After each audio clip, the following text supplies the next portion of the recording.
All right, welcome back to STR Wealth Academy. I'm Katrina. Michael here. And we on our channel show you how to turn your short-term rentals into long-term wealth. That is the entire goal behind STR Wealth Academy. And today's video, we really wanted to dive deep into the strategy of how to get into short-term rentals with no money down. We're getting really excited about this. It's a catchy phrase. It's legitimate. It's what we do in 70% of our portfolio. Our students do it. And it is a crazy way to get into this so you can grow and scale with actually not using your credit, any money, and how you can really just build an Airbnb short-term rental empire.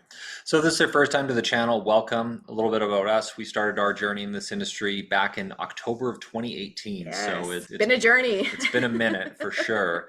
And to date, we have a portfolio of 65 listings in 3 different cities. So we are still very much in the mud and the trenches alongside with our students that are getting involved in this opportunity. But in today's video specifically, we want to take you guys kind of behind the curtain and show you a pretty cool strategy that not a lot of people may be aware of, or maybe they just don't act on it and implement it in their own portfolio. And if you like this video and want to see other videos like this, please make sure that you hit the like and subscribe button at the top and make sure notifications are on so you can see when new videos are dropped every week from us. So this is going to be a fairly timely topic because if you're watching this right now, you may be one of those people that are feeling the pinch a bit because, look, let's face it, like inflation's on the rise, cost of living is going up, people's incomes are stagnating, jobs are not keeping pace with the cost of living, and it's getting tough out there, right? But the thing is, in the short-term rental industry, this is an industry that is still growing. It is still very much alive. As of right now, it is a $125 billion a year industry. By the year 2030, it is going to be a $250 billion industry. So $250 billion annually are going to transact in this space.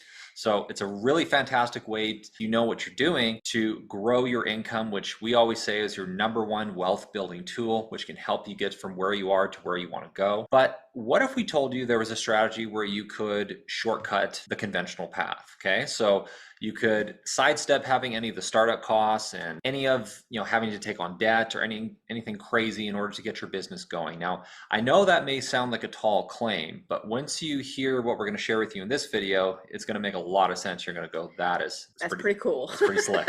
Yeah. And I think the biggest thing is, if this is your first time hearing about us, or maybe you've been following our journey for a while now, as Michael mentioned earlier, we started our short-term rental business back in October 2018. It is now 2024. We've been doing this for over 6 years, mentoring hundreds of students to start their own short-term rental business from scratch as well. And one of the main things is there's multiple ways to skin a cat and to get this business going and ways to get into this with short-term rentals. And we talked about this in a previous video, which we can link up here, of 3 main strategies to get started in 2024 and the different various models of short-term rentals. But when we started with rental arbitrage, and really that is when you lease a property, you go ahead and flip that property onto the short-term rental platform and then make the difference with the after rent income. So that's the arbitrage right there. We talk about more in detail in that video there. And that's how we started. So we got a whole bunch of leases. We didn't own any property getting into this. Yeah, we got up to, I think, around 5 properties using that strategy. But then, like we mentioned before, we kind of got stuck. We were making good money on these properties, but it just felt too slow. Like we wanted to scale and grow faster, but the strategy where you basically, you sign a lease and then you pay for furnishings, have a deposit, and then you would start running. It would take time to get that money to come back in to then go do it again. It just felt too slow. And it's a very profitable model. It still is as well. And we still do that, by the way. We still do that, by the way, as well. But it was slow because you do need an upfront furnishing cost. You do still have to pay damage deposit or first and last month's rent. It still is that cash infusion up front. And when we got to about 5 properties, we're like, we want to grow, and the money is coming in, but we still want to keep going with this. So that's really when we have the discussion. I'm like, well, how do we get in this without paying for furnishings, without signing a lease, and not using any of our credit or any kind of credit checks into it, and also not paying any utilities or literally anything with the property. And that's when we came up with our partnership model. And this is where we literally partner with a landlord and manage their property for them. And this is quite a timely video as well, as Michael mentioned before, with everything coming in with inflation. Rates are through the roof right now. To get into owning properties, it's tough out there right now. And getting into these kind of deals are an incredible opportunity to get your feet wet, but also create passive income without properties that you own. And this is also very timely to bring this up as well, because with the actual partnership model, you don't have to pay rent, and rent rates are through the roof as well. Rent's gone up a lot. If you look at it across North America right now, rental rates for long-term rent are through the roof right now. And so this is really timely to well that you don't have to pay rent to get into this. So rental arbitrage works only if the numbers work.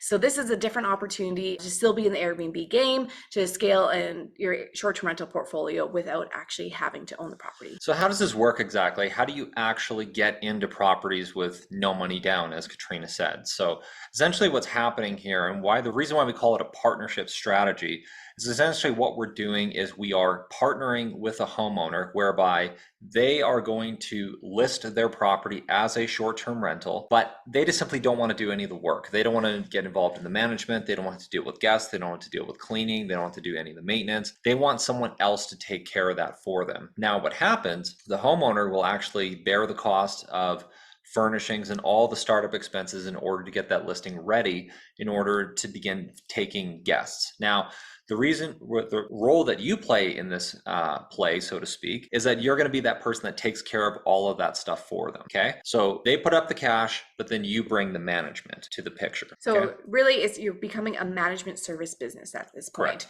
You see that there's long-term management and they take a fee. Now you're essentially offering short-term rental management and having a fee for that. So this is where you can start really growing and scaling super quick. And there are a ton of benefits to this one. And I touched on a few of them, but one of the biggest things is that you are scaling without taking on any of the overhead risk.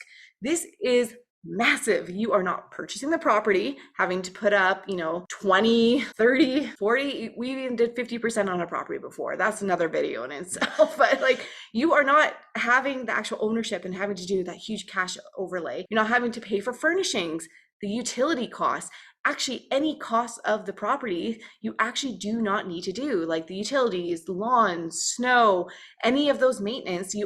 Let me preface this, you are coordinating it, but you are not paying for it. So this is huge and essentially eliminates any financial risk. The other thing that's nice about the strategy as well is that it's a lot easier to exit these kinds of agreements than it would be, say, if you were to buy a property, things didn't work out as expected, and then, you have an obligation to, say, Chase Bank. We always like to say to our students that it's a lot easier to get out of a partnership deal than it is a mortgage with Chase Bank, as an example, right? So the thing is, though, you might be wondering, well, what do you actually need in order to get this going? And how does this really work? So again, essentially what's happening is you are signing an agreement with an owner and you are taking on all the management, all the aspects that are needed to be successful to run that listing as a short-term rental, okay? So what you need is you need a clear client agreement. You need a contract that spells out all the terms and conditions of how are certain things going to be handled, who is responsible for what, and how are all the logistical things going to be done at the property so that this is going to be successful. Yeah, guys, please have an agreement. This is massive. Anytime you're dealing with money and properties like this, have a very, very clear agreement. This is something we do provide with templates within our mentorship program. And you need to be able to have that tied in before you even start managing for that client.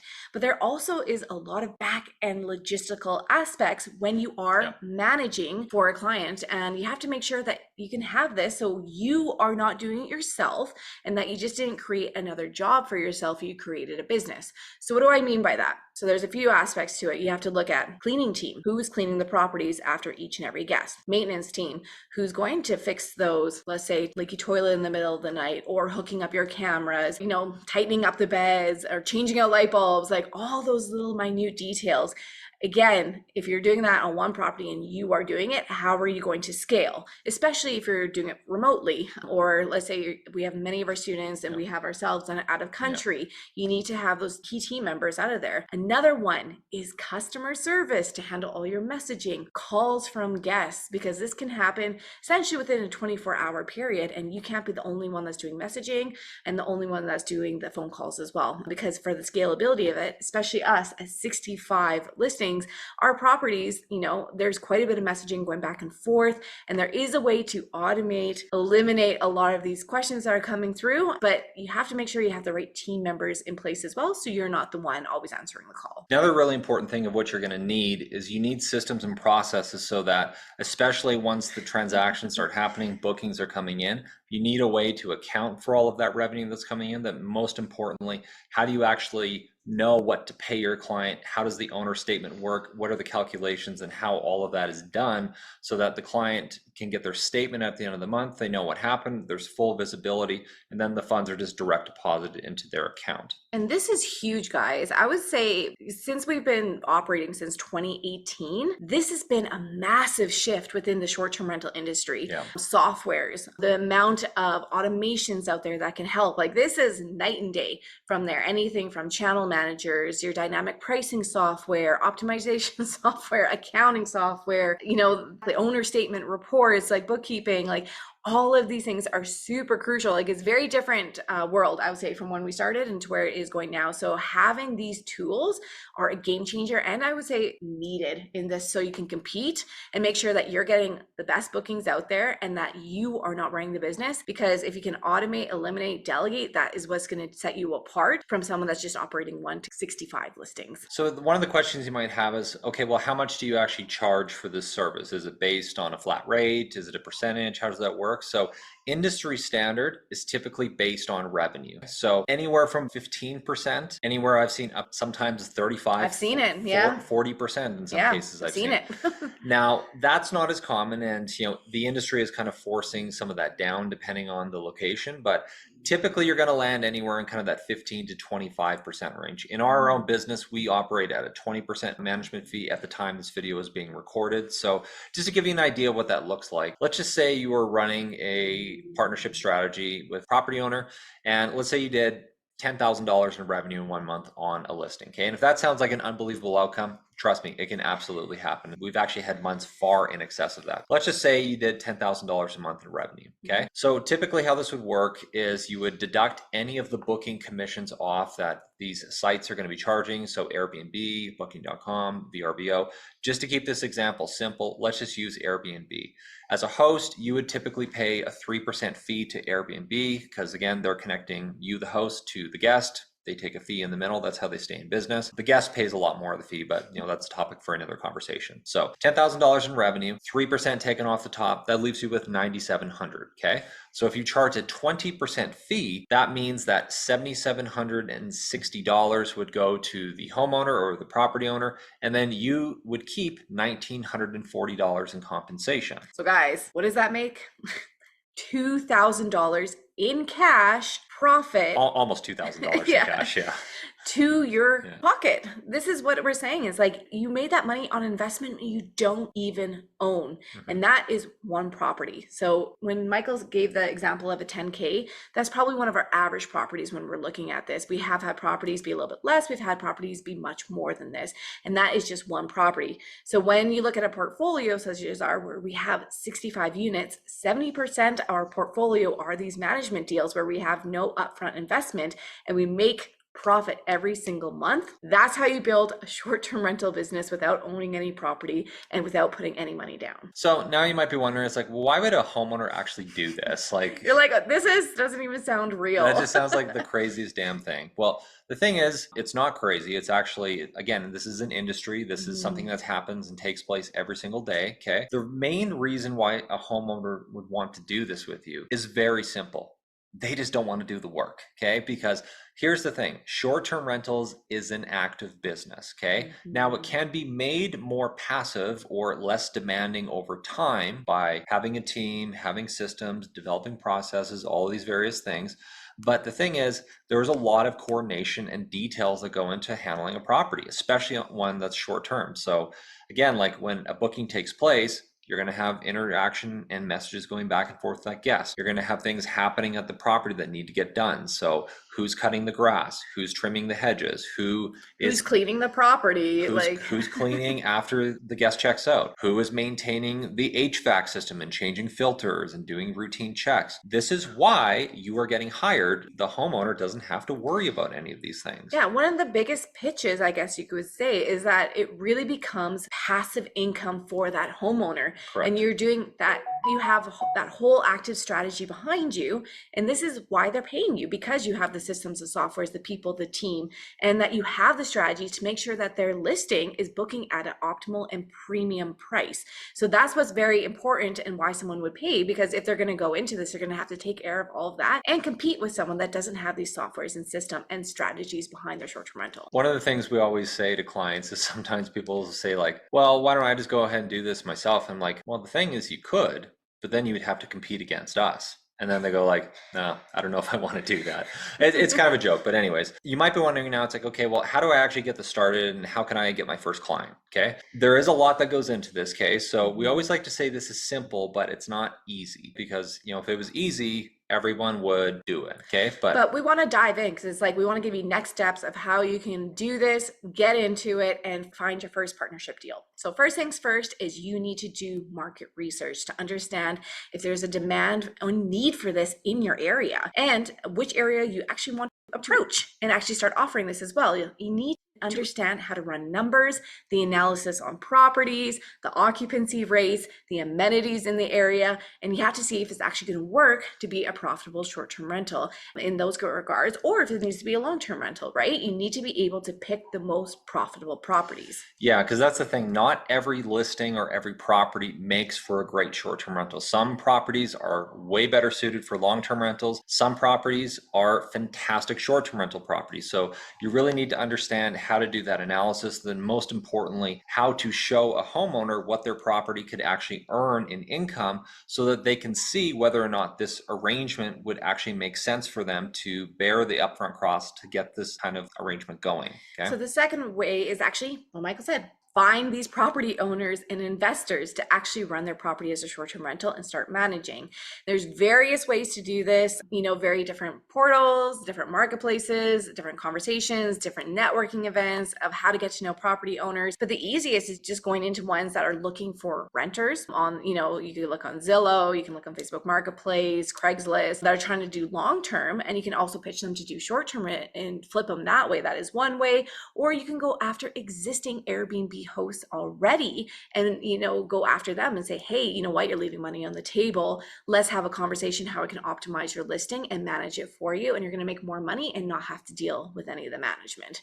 So we go into great depth of this in our training, but at a high level, this is a great way to start to actually start having conversations with these landlords. Next thing you want to do is, one of our mentors, she always taught this to us. She said, don't keep your business a secret.